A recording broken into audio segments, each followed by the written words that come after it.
Nothing, nothing. And they would just start throwing their guitars and smashing everything. Nothing, nothing. Why? Why do young people in particular get so angry? Because there's no joy in their lives. Even they think in the beginning, oh, if I can get enough sense gratification, then I'll be happy. I haven't been happy so far, but I've been restricted from sense gratification. That must be the cause. So then they go with their other young friends and they try all kinds of sense gratification, thinking themselves very grown up and sophisticated. But guess what? That doesn't work either. And now they can't admit to themselves that they're wrong. So they try more and more and more sense gratification, and it still doesn't work. And finally, it ferociously doesn't work because they're very, very unhappy, and now they've piled so many inauspicious, sinful activities on top of whatever unhappiness they were already feeling. In the beginning, the children feel unhappy because we don't teach them who they are. We don't teach them that they're spirit souls. We don't teach them that they're children of God. We don't teach them the Vedic knowledge that every child of God is supposed to get as their inheritance. We cheat them. We withhold their inheritance, their real knowledge that they should have. And how are they supposed to live life without this knowledge? So naturally the children are angry. They don't even know why they're angry. They're missing something. Something is empty in their lives. What's empty is knowledge of who they really are, what they really are, what life really is all about, how to live successfully, which means happily, with rasa. They're missing, actually, God, girasa.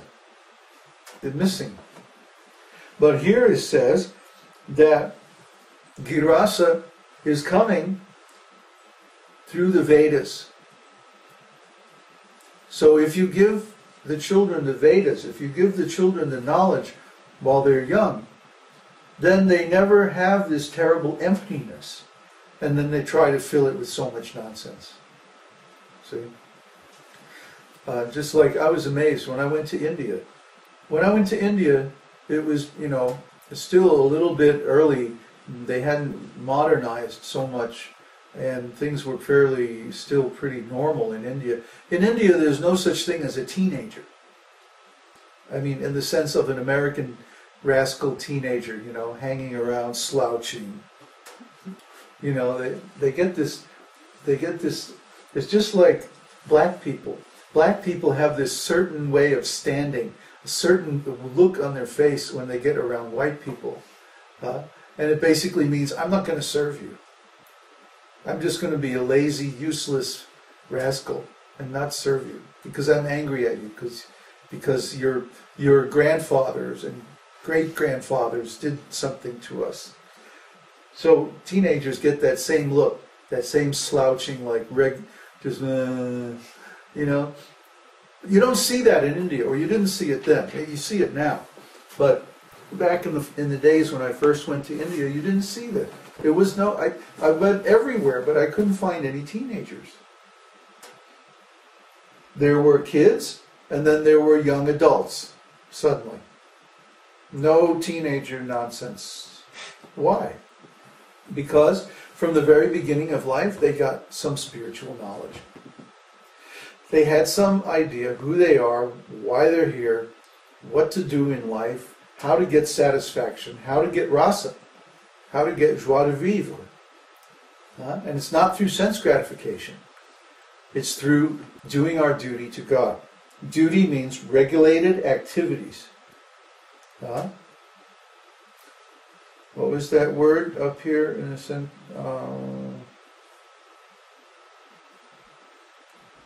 Brahmākṣara.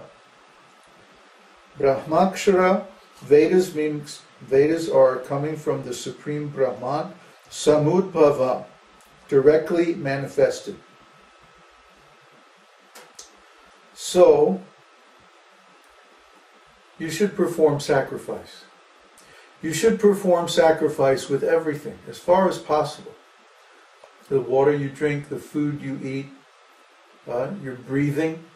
When you breathe in, when you breathe out, you chant the holy name. Because when you're breathing in, you're using God's energy. And when you're breathing out, then you should glorify God with your words. That's the meaning of chanting all the time. See? With every breath, glorifying the God that made you. That's the real thing. That's real life. And that will give joy. I promise you. Try it. Try it. Try it. I can sit here and talk about it forever and ever. We can sit and debate it, and, have different learned discourses on the whole idea and the whole, examine whether it's true or not and philosophically analyze everything. Oh no, it's just a waste of time. Try it. That's what we say. We don't demand that you have faith. Any more faith than it takes to simply try the process. A little faith. Just a tiny little faith. Give up an afternoon. Read this 3rd chapter of Bhagavad-gītā and try it. Just try thinking like that. That's called Shastra Chakshus, seeing things through the eyes of the scripture. Try seeing things the way that Krishna explains here in the 3rd chapter of Bhagavad-gītā, just for an afternoon. It's not going to cost you more than that. Just try it, and you will see. You'll feel better. At first, it's kind of hard to notice it, because we're not used to thinking in terms of transcendental consciousness. But we'll notice that we feel lighter, we feel brighter, we're more at ease, life goes nicer, it's more smooth, it's more joyful, like that. As soon as we start to desire something for ourselves, that's when things get heavy. That's when we start to suffer. As soon as we start to desire something separately from God. I mean, looking at it from the top down. The cause of all our suffering is our own desires. Desire means I separate myself from something. And then I yearn to be together with it.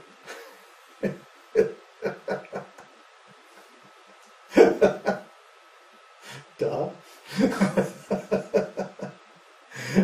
Money. I need money. I want money. It drives you mad after a while, like Scrooge, It's just madness. It's insanity. You think that money's going to make you happy? It's madness. It's crazy. It's fool's talk. It's nonsense. Money is not going to make you happy. You could have a whole room full of money. You could be bathing in money and still be completely miserable. Why? Because what you really want is transcendental happiness, rasa. You don't want money. You don't want love. You don't want things or stuff or positions or designations or titles or positions or power or fame or any of that stuff. You want transcendental happiness. You got to trust me on this. If you get transcendental happiness, you'll be like sitting on top of the world. You won't need anything. You can taste this transcendental happiness a little bit when you're in love.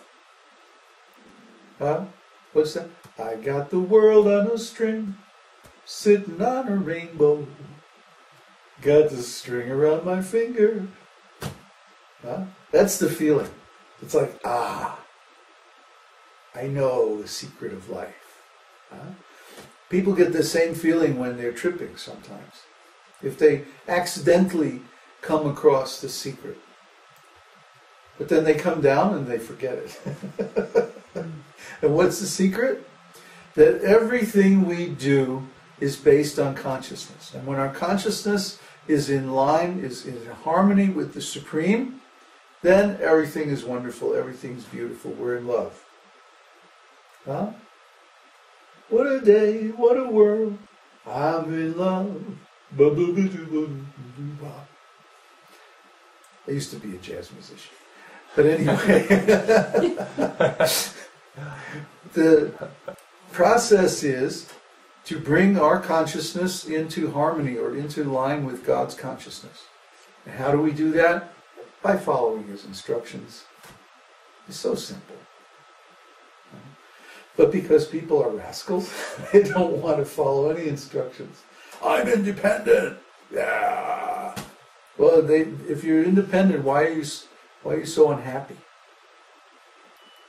Anybody can be independent, but you're full of so many desires. I want this, I want that, I want to do this, I want that, go there, I want this person, I want that, I want these things, I want money, I want that. Want. That's not happiness. That's the opposite of happiness. The more you desire, the more miserable